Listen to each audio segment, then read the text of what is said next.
오늘 말씀의 제목을 이렇게 한번 붙여봤습니다. 하나님의 일을 하자라는 제목으로 함께 말씀을 묵상해 보고자 합니다.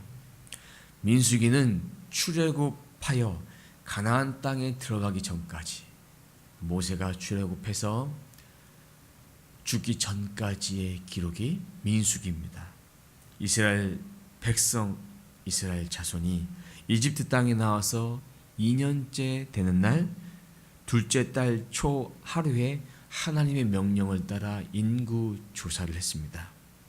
2절 말씀 보면 너희는 이스라엘 자손의 모든 회중 각 남자의 수를 그들의 종족과 조상의 가문에 따라 그 명수대로 계수할지니, 이렇게 되어 있습니다.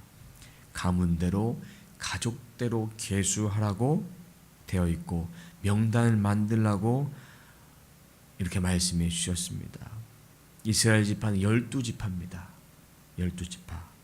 20세 이상 군대에 나갈 수 있는 자를 뽑아야 되는데 모세를 도와서 각 지파당 한 명씩 나와서 모세를 도와 그 일들을 감당했습니다. 모세 혼자 그 일을 감당할 수 없었습니다. 주님의 일을 감당할 때, 하나님의 일을 감당할 때 항상 돕는 자가 필요합니다.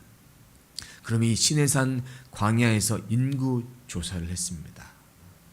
하나님 명령을 따라 한 것이 중요합니다. 1장 19절 말씀 보면 여호와께서 모세에게 명령하신 대로 그가 시내 광야에서 그들을 계수하였더라, 이렇게 되어 있습니다. 시내 광야에서 그렇게 계수했습니다. 이것이 중요합니다.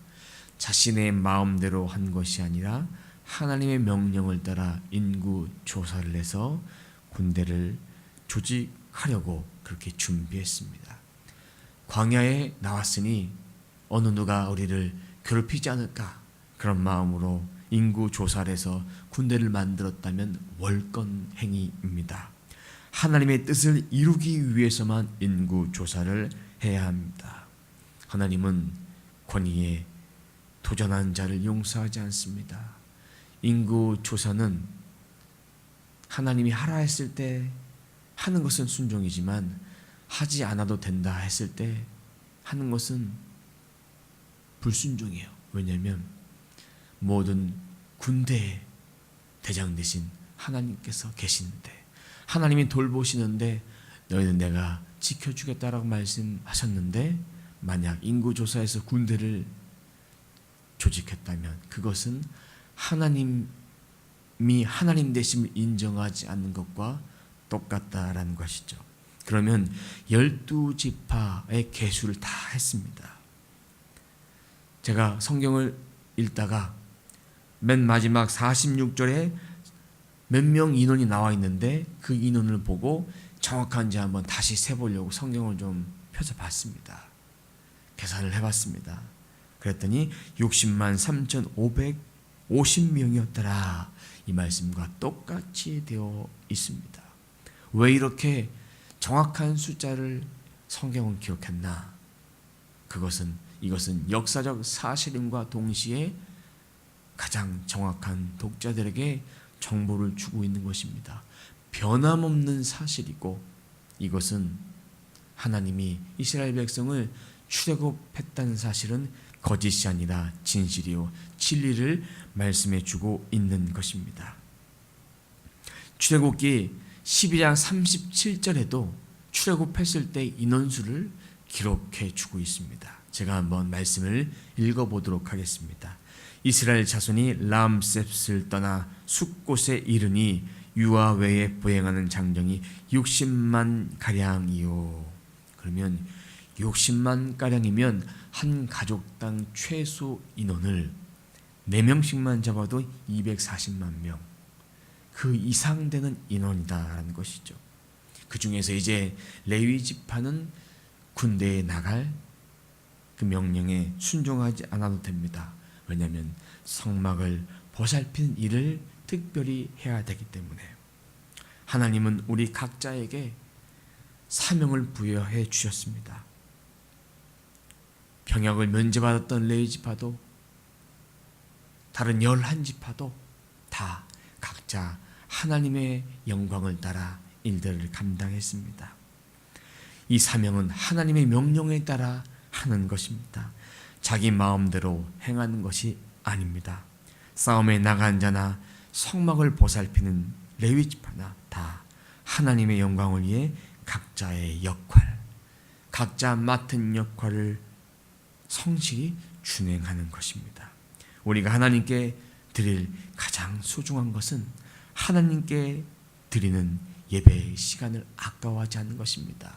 이 시간에 나와서 거저 왔다, 거저 가는 것이 아니라 하나님께 진실된 마음으로 찬송하고 하나님께 말씀을 듣고 이 말씀을 다시 한번 묵상하며 살아가는 오늘 하루의 삶이 되어야 한다라는 것이죠. 이것이 바로 되지 않고 하나님께 봉사가 먼저 되어진다면 하나님이 그 우선순위를 바르게 보지 않으신다라는 것입니다. 봉사보다 먼저 중요한 것이 하나님의 말씀을 듣는, 하나님께 예배하는 것이고, 그리고 하나님의 말씀을 묵상하는 삶을 먼저 살아가는 것입니다. 삶 속에서 우선순위가 하나님을 경외하는 것이 되어야 합니다. 하나님이 기뻐하는 것은 하고 기뻐하지 않는 것은 하지 않는 것, 그것이 하나님의 말씀에 경외하는 삶이 되는 것입니다. 우리는 하나님보다 앞서지 말고 예수님보다 앞서지 말고 성령님보다 앞서지 않고 말씀과 기도보다 앞서지 말아야 합니다. 오늘 말씀에서 하나님이 모세에게 명령하신 대로 이스라엘 백성들은 그대로 순종했습니다. 54절 말씀 함께 보면 이스라엘 자손이 그대로 행하되 여호와께서 모세에게 명령하신 대로 그대로 행하였더라. 하나님 말씀하신 대로 가감없이 빼지 않고 더하거나 빼지 않고 그대로 다 순종했습니다. 우리의 신앙의 모든 근거가 성경대로 사는 것, 하나님 말씀대로 가감없이 그대로 순종하는 것입니다. 그런데요, 이스라엘 백성은 처음에는 이렇게 했습니다. 나중에 가면 갈수록 불평하고 불만하고 감사가 사라졌습니다. 신앙생활은 바짝하는 신앙생활이 아닙니다. 양은 냄비처럼 팔팔 끓었다가 순간에 확 식어지는 것이 아닙니다. 하나님의 말씀이 있다면 양은 냄비처럼 확 올라왔다가 식어지는 신앙 되지 않고 끝까지 뜨뜻해지는 뚝배기처럼 그렇게 신앙생활을 해야 합니다. 사랑하는 성도 여러분, 우리는 하나님께 드리는 예배의 시간을 기쁨으로 드리고 있는지 한번 묵상해 보십시오. 하나님께 드린 예배 다음에 하나님 원하신 일이 무엇인지, 특별히 우리 각자에게 하나님 원하신 일이 무엇인지 한번 묵상해 보십시오. 그리고 순간 열심하다가 내가 포기했던 일은 무엇인가 묵상해 보시면서 이제 내가 하나님께 예배의 우선순위를 두며 하나님 말씀의 우선순위를 두며 어떠한 열심을 가지고 주께 충성해야 되는지, 어떠한 주님의 일을 감당해야 되는지 우리는 그것을 오늘 하루 살아가면서 묵상해 보았으면 합니다. 오늘 하루 이것을 함께 묵상하며 기도하는, 주의 일을 감당하는 그런 삶이 되시길 주님의 이름으로 축원합니다. 기도합니다. 하나님 감사합니다. 저희들에게 하나님의 일을 감당할 수 있는 특권을 주셨습니다.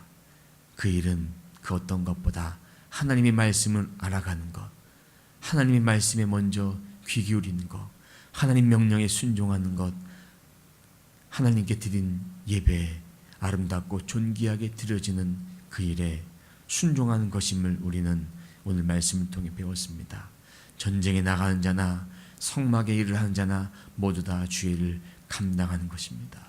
그런 우리가 하나님께 해야 될 일이 무엇인지 오늘 하루 살아가면서 우리의 마음을 아버지 앞에 드리며 묵상해 보기를 원합니다. 기억해 보기를 원합니다. 그리고 그 뜻이 무엇인지를 우리가 발견하길 원합니다. 내 뜻대로 인구조사하지 않았던 모세처럼 우리도 하나님의 뜻대로 하나님이 행하실 그 일들을 바라보며 순간순간 매일매일 하루하루 스텝 바이 스텝 걸어갈 수 있도록 도와주옵소서. 이스라엘 백성 지금은 그렇게 감사하며 순종했지만 나중에는 불평과 불만과 감사가 없었습니다. 우리의 모습이 오늘 하루 삶 가운데 감사보다 불평이 맞는 삶 되지 않도록 죄를 붙들어 주시고, 하나님께 기도한 일보다 내 생각이 많아지는 일을 하지 않도록 도와주시고, 하나님의 말씀으로 살기보다 내 생각으로 살아갈 수 있는 그런 하루가 되지 않도록 하나님 도와주옵소서. 하나님, 저희들에게 무한하신 크신 사랑으로 오늘도 지켜보아요 주옵소서. 감사드리며 예수님의 이름으로 기도드립니다. 아멘.